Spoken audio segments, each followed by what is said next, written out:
And now, it's time for another Dice Tower review with Tom Vasel.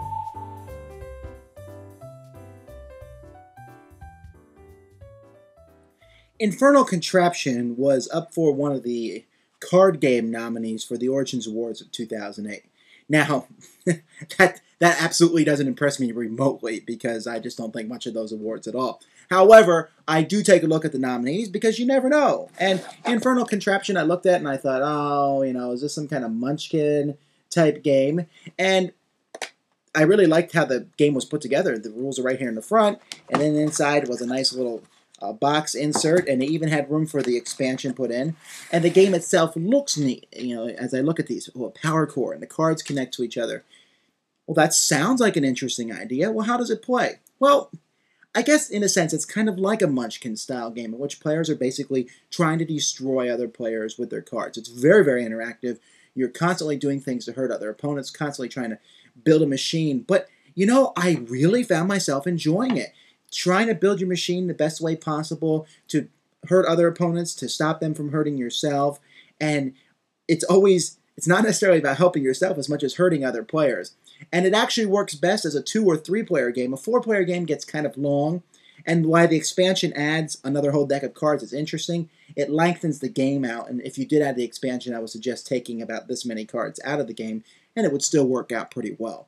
It's entertaining, it's interesting, and like I said, interactive, and I think people who like the idea of building their own machines and then hurting other people with them, this is an entertaining card game that does just that.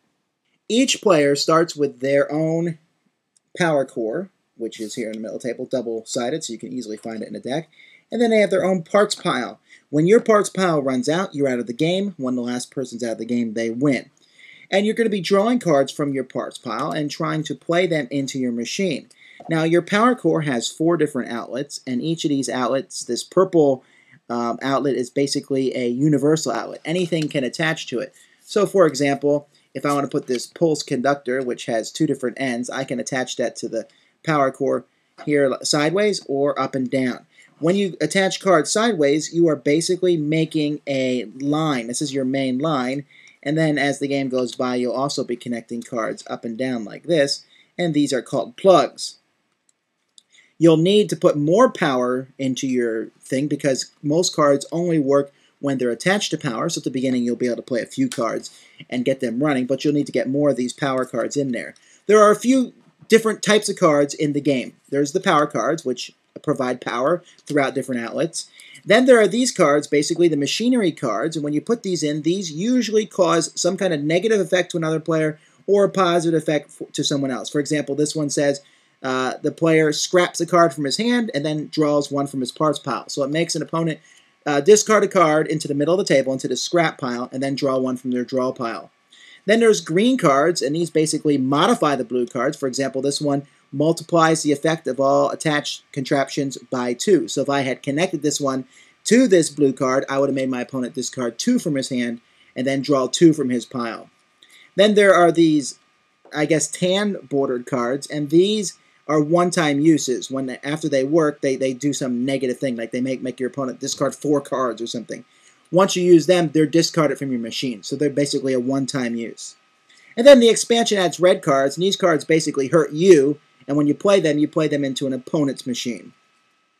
So basically, on your turn, you can put 1 card in your machine. You can put more than 1 card in your machine as long as you discard a card for each extra card that you put in your machine. So if you feel like putting 3 more cards in your machine, that's fine, but then you have to discard 3 cards. So is that worth it?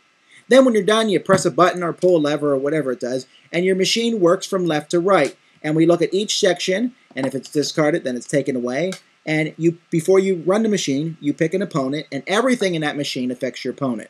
So once you get a good machine going, you might be able to make him discard 3 cards from his hand, 2 cards from his parts pile. You get to draw some cards from the parts pile and put them back, the scrap pile, and put them back in your parts pile.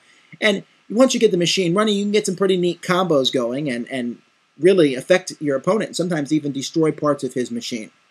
The game is all about building your machine, setting your machine up so that it hurts the other opponents in as an effective way possible.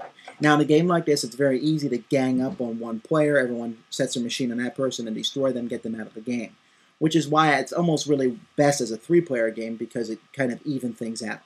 There are definitely cards that are much more powerful than others. There's one card that allows you to take all the parts piles, shuffle them together, and distribute them evenly, which is probably too powerful, and I might even pull that card from my games.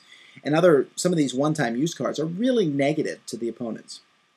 The cards themselves are designed fairly well. They have a picture in them, and then the text that explains what the card does, you can read both ways. So you can read it, and your opponent can read it. Well, at least that's the general idea. The problem is you have to look really close before you can read it, and so you'll see yourself squinting to look at what everything does in the machine. It doesn't work too well when you got someone who they decide to start thinking about what they're going to put in a machine on their turn, and they sit there and, okay, now if I put, no, I don't know, can I connect this? So those folks who we lovingly say have analysis paralysis can slow the game down, but I'm telling you, you get a couple people who move quickly, you play with 2 or 3 players, and this is really take that in your face. The expansion, which lets you put negative cards in opponent machines, I really enjoy that, and I think it's worth putting in. Again, as I said, as long as you take a group of cards out, because otherwise it lengthens the game too much. But other than that, the gameplay is very simple. It almost has a collectible card game feel, in that you're building different combos as you put everything down. It's not that difficult. If you can get cards that just don't help you out very much, but at the same time, you'll probably eventually get some kind of machine running.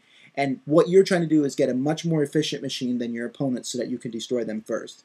Gameplay takes a little bit less than an hour. It can take longer with 4 players with the expansion. And at that point, it kind of gets too long. I was completely entertained, and then near the end I said, is it over yet? But for the most part, it's fast and furious fun. And it's not necessarily just a take that game, but you're setting up a neat combination to then blast somebody else. And so this was a whole lot more fun than I thought it was. And I think I'm going to hang on to it for a while, just because I like building the machines and then hurting someone else with them. Thanks for joining us today. For more written, audio, and video reviews, as well as the #1 board game podcast, check out the website at www.thedicetower.com. Until then, this is Eric Summerer, and you've been watching The Dice Tower.